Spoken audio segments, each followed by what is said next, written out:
Halo sobat sekalian, selamat datang di channel ini. Hari ini kita akhirnya mendapatkan spoiler singkat My Hero Academia chapter 342, di mana pada spoiler yang beredar kita mendapati beberapa hal yang terjadi, dan berikut adalah spoiler singkatnya.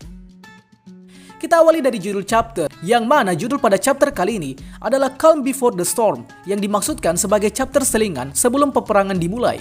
Kemudian panel memfokuskan ke kita mengenai beberapa siswa kelas 1A yang baru pulang berpatroli. Di sini masih belum jelas patroli apa yang sebenarnya mereka lakukan, tapi mungkin ketika sudah dirilis secara lengkap baru ketahuan. Di samping itu, Ida kini terlihat memiliki upgrade kostum yang makin canggih, ditandai dengan helmnya yang kini seperti helm Iron Man Mark II. Ya, kayak bisa terbuka sendiri gitulah pokoknya. Setelah itu, siswa kelas A akhirnya kedatangan All Might, Nezu, dan Sukauchi. Yang mana pada spoiler yang beredar, kedatangan mereka di asrama kelas A adalah untuk membicarakan kabar terbaru mengenai Aoyama dan mempresentasikan rencana B yang sebelumnya telah mereka rancang.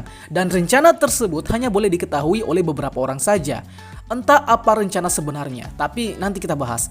Nah, yang bikin gempar adalah Nezu mengumumkan ke seluruh pengungsi bahwa Shigaraki akan mulai aktif dalam kurun waktu 4 hari.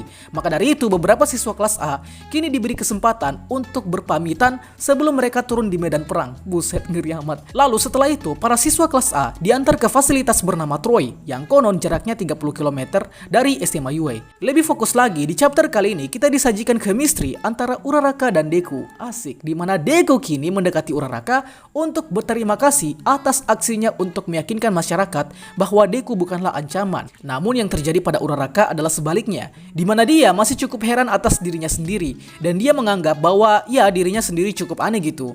Biasalah namanya anak muda. Tapi penyebab Uraraka merasa seperti demikian adalah karena pada saat menyuarakan pemikirannya kepada seluruh masyarakat, Uraraka sekilas mengingat Himiko Toga. Jadi ini makin lama makin absurd ya, tapi nanti kita bahas di konten review. Dan percakapan antara Deku dan Uraraka ditutup dengan memperlihatkan lanskap kota yang dipenuhi dengan gedung-gedung yang hancur. Nantilah kalau sudah rilis di Manga Plus baru kita bahas lebih rinci. Kita lalu bergeser ke lokasi Soto yang terlihat galau, dan Soto didatangi pula oleh Bakugo, Kirishima, dan Ida. Singkatnya ya, mereka akan membantu Soto untuk menghentikan aksi brutal si Dabi nantinya. Nah, chapter 342 ditutup dengan All For One yang mengatakan, "Mari kita mulai." Yang kalau diartikan bahwa kini pemberontakan All For One bersama villain-villain lain akhirnya sudah dimulai. Anjir, mampus para hero.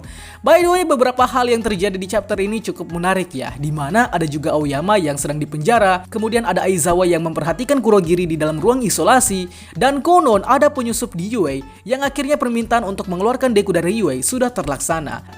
Pokoknya nanti kalau sudah rilis secara penuh, baru kita bisa paham apa yang terjadi di chapter ini sebenarnya. Jadi teman-teman sekalian, nanti mungkin di hari Senin minggu depan, baru kita review sampai ke akar-akarnya. Oke, tungguin coy.